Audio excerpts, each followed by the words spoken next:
گرو نانک دیو جی کا ایک اور واقعہ زندگی کا، لائف سٹوریز میں نے چونکہ بہت شوق سے پڑھا ان کو، ان کا بہت کمال کی.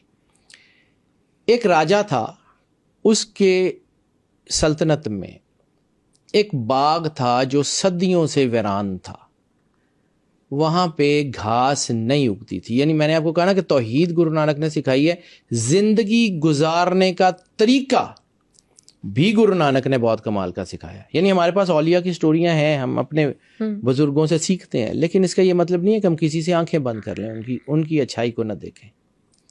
گرو نانک دیو جی مہاراج نے جو ہے وہ ایک کہانی ان کی لائف سٹوریز میں سے ہے جو مجھے بڑی فیسینیٹ کرتی ہے. ایک دن اس بادشاہ کے اہلکاروں نے اس کو خبر دی کہ وہ جو ویران علاقہ تھا وہ تو آباد ہو گیا ہے، وہاں پر تو گھاس ہے، باغ ہے، پھل لگے ہوئے ہیں، مور پھر رہے ہیں، وہ تو جو صدیوں سے ویران تھا اس کی تو کایا پلٹ گئی. ان کا ہوا کیسے؟ ان کے جی ایک بابا ہے، دو اس کے خادم ہیں، وہ وہاں آ کے بیٹھے ہیں تو اس علاقے کی قسمت بدل گئی ہے. راجا نے کہا کہ چلو ملتے. اس کے لیے تو شاکنگ خبر تھی. ٹھیک ہے، سینکڑوں سال راجا نے اپنی فوج تیار کی، آ گیا تو دیکھا کہ حضرت گرو نانک دیو جی مہاراج ایک جگہ بیٹھے ہوئے ہیں، ان کے ساتھ ان کے جو دو خادم ہیں، جو دوست ہیں، جو جن پیارے کہتے ہیں، بھائی بالا جی اور بھائی مردانہ جی، دونوں ساتھ ہیں. تو وہ آ گیا، اس نے گرو نانک دیو جی کو پرنام پیش کیا، جو بھی ان کا طریقہ تھا اس نے پیش کیا، اور اسے کہا کہ سرکار میرے نال چلو، کو بھوگ کرو، میرے گھر کو کھانا کھائیں، مجھے کو برکت عطا کریں. تو اس نے کہا، گرو نانک دیو جی نے کہا میں تیرے نال چلدا، مینوں کی دیں گا؟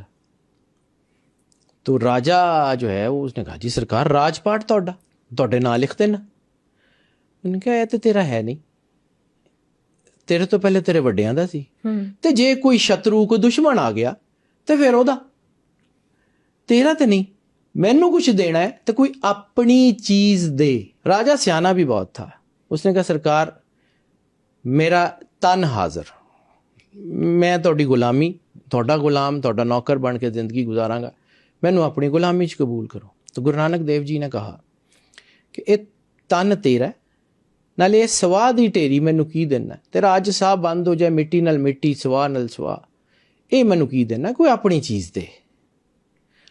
راجا نے کہا کہ سرکار میرا من حاضر، میرے من دے تخت تے بیٹھو، بادشاہی کرو، میرے من پہ حکومت کریں، آپ کے لیے میرا من حاضر.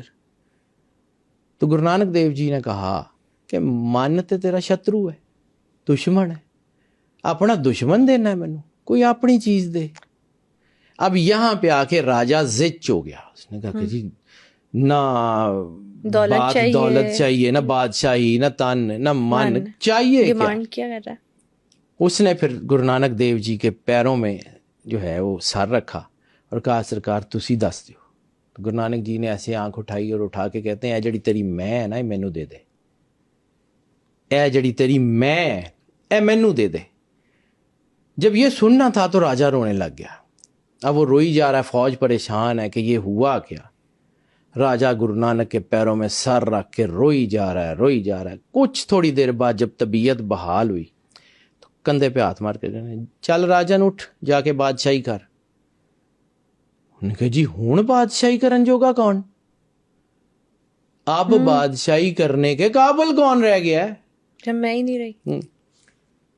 تو گرو نانک نے کہا کہ اگلا سوال، یہ جو میں نے آپ کو کہا تھا کہ زندگی گزارنے کا طریقہ گرو نانک نے سمجھایا، سمجھیے اس کو. راجا نے بادشاہی کی دی ہے، انہوں نے کہا جی تہاڈی.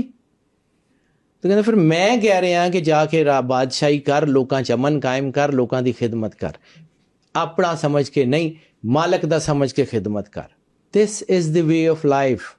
زندگی اللہ نے دی ہے، اللہ کی امانت ہے، لفظ اللہ نے دیے ہیں، اللہ کی امانت ہے، آپ کی طاقت اللہ نے دی ہے، اللہ کی امانت ہے. Use it for the betterment of the humanity.